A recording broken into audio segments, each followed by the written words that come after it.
On the way up to me.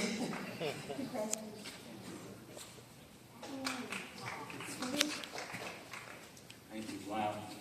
I'll put it here so we can all see it. A lot of people. Hi. You know that public speaking trick where you try to picture the whole audience naked to take your mind off of your worries?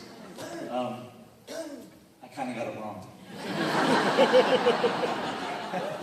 Thank you right off to Lynn and Stephen, and to the writers, readers, illustrators in this room and beyond. You have no idea what winning this award means to me, which is why I'm going to tell you about it now. I am so humbly honored to receive this award named for the amazing, prolific, talented, and funny Sid Fleischman. An award that puts my book in the company of past Fleischman winners, some of whom are here in this room, and one urged me to wear elf shoes for my speech. Sorry, Lisa. I'm really glad that you think that Milo, Sticky Notes, and Brain Freeze is a funny book, and of course I do too, and I'd like to introduce you to my character, Milo. This is how the book opens. Summer Goodman never knew what hit her. That's because it was me. And as soon as I collided with her in the hallway, scattering every one of her perfectly indexed index cards, I disappeared into the mob of kids who'd arrived to help re-alphabetize her life. I love Summer Goodman, but she barely knows I exist, which I'm pretty okay with. Because when you love someone, they don't have to do anything. And Summer does nothing. So I think it's all going to work out.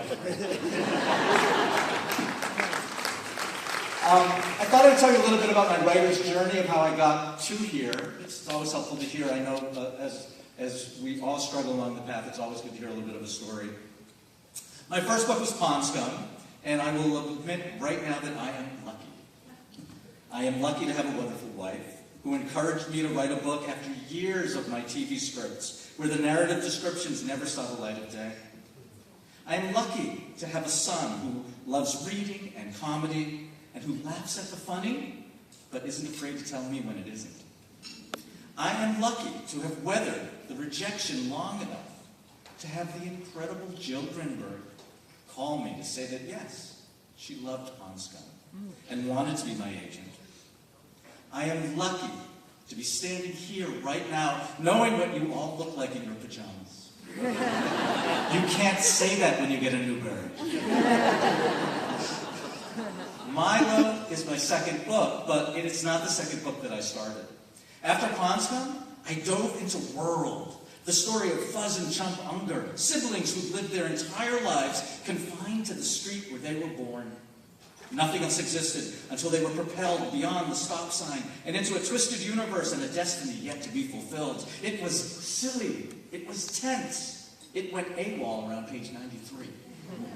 No worries, I would just let that one go for now. Stops and starts are just part of the creative process, right? I took a deep breath, and more Prozac, and that's when Squib Pixley showed up in my brain. He was a fella no bigger than a bowling pin. Squib was born on a circus train, and his adventure took off from the blown-up carnival sideshow and sailed across a mystic ocean, and then sadly sank out of sight around page 106. Was I panicked? I'm a writer. Of course I was panicked. I'll never write again. I'm a fraud. Pond Scum was a fluke. That barista job at Starbucks was starting to look really good. But luckily a bookseller I knew asked me why I hadn't yet tried combining my cartooning with my writing. I mean, wimpy kid, anyone? And that's when Milo was born. Now, I dove right in, and I came up with a goofy cartoon-filled first chapter and thought, oh, I see this book, I know exactly where it's going, all set. But then something happened. To write a story about a 13-year-old, I needed to connect back to what it was like to be 13. And the more I looked back at my own life, the more feelings came up of a time that wasn't just comical. Yes, my braces did pop off in 6th grade after I ate a forbidden baby Ruth and got in a lot of trouble with the cheeks that were sticking out like this. But it was also a very sad and painful time for me, too. My mother had died of a brain tumor when I was 9, and that event had obviously colored every part of my life since, making my adolescence particularly hard. It was then that I realized that Milo's funny story was my own story. And I made the choice to create a book that was both funny and sad at the same time, because that was what my life would have been.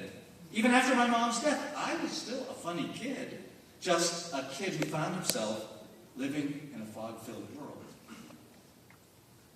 Now, there are lots of meaningful awards out there, and having a book be recognized in any way is obviously wonderful.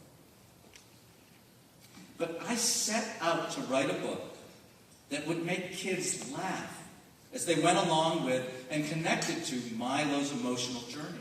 And so, recognizing Milo for being funny, winning the Sid Fleischman Humor Award for this book, a book about learning how to deal with a parent's death, is the best praise I could ever get. I don't have to tell you all that writing takes inspiration, sweat, and tons of mint Milanos. It also takes support, and I'd like to thank the generosity of the Thurber House in Columbus, Ohio, where I lived as children's author in residence at the James Thurber's, living in James Thurber's attic, completing this book and drawing most of the cartoons there with the help of the Thurber Ghost.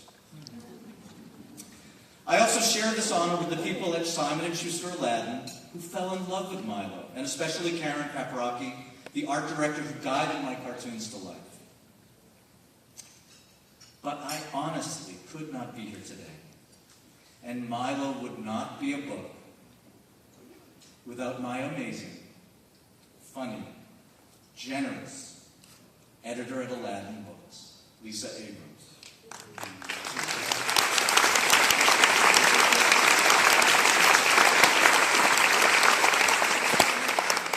Lisa Abrams, who connected so passionately to my story and embraced it and me with the safe and sure hands that guided Milo from page 1 and into your hearts.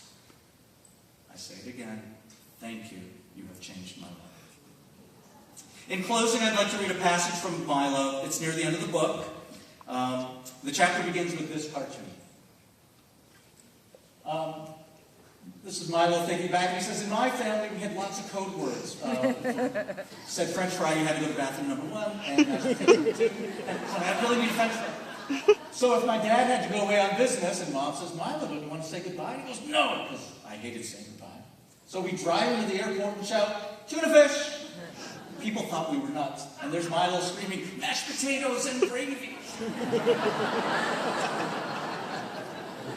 So that cartoon precedes a chapter where Milo goes into his backyard late at night, lies down in the grass, and stares up at the sky. Do I fall asleep? I'm not sure. But in the stars, my mom's face is lit up by hundreds of connected dots. And then my face fills in next to her, and she isn't sick, and I'm not sad. And I realize I can say goodbye any way I want to. She is so pretty in the sky, and together we dance between the seconds that my heart beats under my sweatshirt. I don't have to hang on to the sick image of her and let that be my goodbye. I decide this is the face I will hold on to, and then shooting stars are all that I see as I let the words skip out of my lips. Tuna fish, Mom. And her smile lights up my wet eyes. Tuna fish. I'd really like to dedicate this award, this wonderful award, to the memory of my mother, Audrey Silverberg. Thank you, Mom.